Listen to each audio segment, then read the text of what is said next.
960 turns, that's N, is wound on a core of 200 millimeters square. That's 200 into 10 to the power minus 6 meters square. The magnetic flux density in the core is 1.7 Tesla. And the reluctance is 750,000 ampere turns per Weber.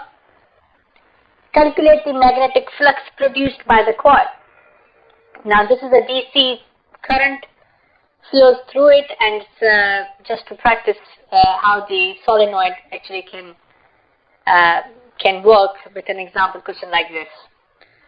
To calculate the magnetic flux produced by the coil, we have a number of methods we can use. One is F is equals to phi times S. So you got the S, but you don't have MMF in order to calculate the flux. So you use the other method, which is the magnetic flux density is equals to phi over cross-sectional area. Phi is the magnetic flux in Webers, which is what we want to calculate. In part A, the cross-sectional area is given, which is 200 millimeters square, and the magnetic flux density is given as 1.7 Tesla. So in part number A, as you can see, I solved this question using this approach. B is equals to phi over A, and by rearranging that equation, phi is equals to B times A. And just want to reiterate that you need to convert all units into SI units in order to get your correct answer. Now your final answer could be in Webers or could be in micro Webers. It is your choice. So 340 into 10 to the power minus 6 Webers or micro Webers, it is entirely your choice. Please, this micro, of course, is again a Greek letter, mu, and hopefully it should not be confused with the permeability symbol, because this is a unit for the micro. So if you don't want to use a micro, it's entirely up to your choice. The second part, to calculate the MMF, just like before, I mentioned the formula MMF is equals to phi times S. You got the S, and now you got the MMF. So it is possible to calculate, you got the reluctance and you got the flux, and now it is possible to calculate the MMF using F is equals to S times phi. The unit is ampere turns. In the part C, it says calculate the current flow through the coil. Now, since MMF is equals to number of turns times the current, so we got the number of turns, we got the MMF, so I is equals to MMF over N. It gives us a current, that is DC current. I just want to reiterate that point. Question number 2 is a 4,000 turn coil, that's N, is wound on a magnetic core of mean length 18 centimeter, that is the length, and it can be converted as 18 into 10 to the power minus 2 meters or 0.18 meters. If the coil carries a DC current of 2.15 amperes, calculate the magnetizing force. Now, usually in the class, I always try to ask questions that what's the difference between magnetizing force and magnetic field strength, but they are both the same thing. So sometimes I might ask you calculate the magnetic field strength, sometimes I might say magnetizing force, but both are the same thing. And magnetic field strength is nothing, it's the ampere turns per unit length, or MMF with respect to the length. So you got the current, you got the number of turns, you got the length. So all you need to do is to just apply to this formula, which is just a concept. So but there's a difference. People normally ask that, do I need to remember the formula? No, you don't need to remember the formula. If you have the concept, then the concept is the formula. And the unit for the magnetizing force is ampere turns per meter, or magnetic field strength. Both are the same thing, which is 47 1778 ampere turns per meter by just multiplying and dividing with the length. Question number 3. Now that involves a little bit more calculations, so let's read that question number 3. A coil wound with 1000 turns of copper wire carries a current of 4 amperes. The ferro-magnetic former has a length of 0.4 meters and a cross-sectional area of 0.2 meters square. If the magnetic flux density of the core is 1.2 Tesla, calculate the magnetic field strength. Now, in order for us to calculate the magnetic field strength, you need to have a number of turns, you need to have a current and the mean length.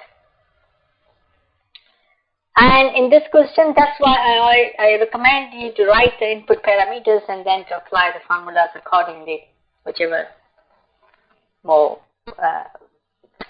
suitable. So in this case, we got the number of turns and we got the current and we got the length. So the current is 4 amperes, which is here, and turns 1000 divided by 0.4, which is the mean length, and this gives us a 10,000 ampere turns per meter, the magnetic field strength, which is the same as the magnetizing force. Now the part B says calculate the absolute and relative permeability. Now you got to think that you can't use at this stage the formula straight away as mu is equals to mu naught times mu r, because the question says calculate the relative permeability and absolute permeability. So you got to use the other formula, which is mu is equals to B over H.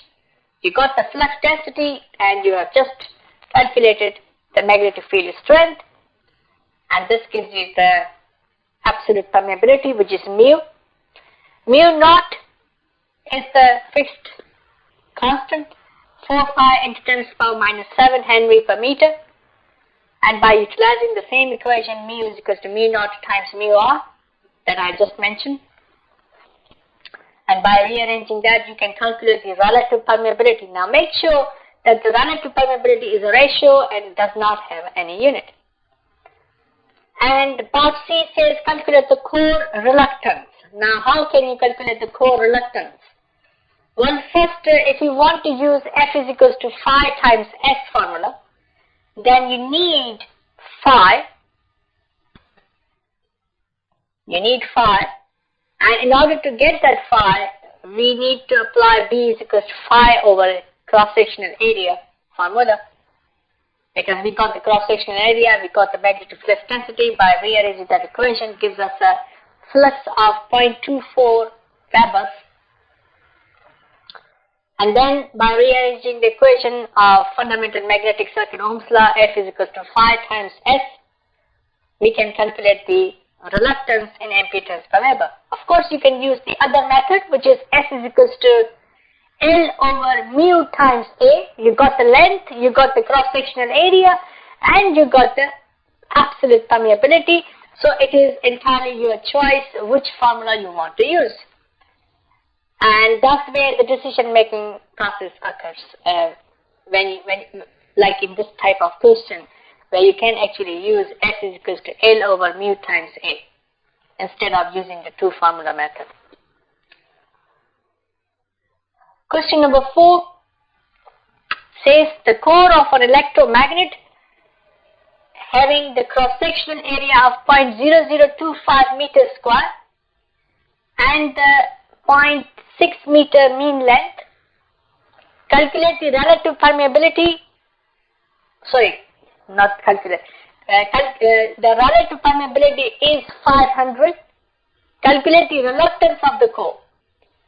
So in this one, we have no choice but to use S is equals to L over mu naught times mu r times A. So you got the relative permeability, you got the cross-sectional area, you got the length, and you must remember the permeability of free space, which is constant, 4 pi into 10 to the power minus 7 Henry per meter, and all you have to do is to apply those numbers to that equation. So that's 0.6 divided by 4 pi 10 to the power minus 7 times 500, which is the relative permeability, and this 4 pi is mu naught times the cross-sectional area, which is 0.0025, and this gives you the reluctance 381,972 ampere turns per Weber. Of course, you can use kilo ampere turns per Weber, mega ampere turns per Weber. It is your choice.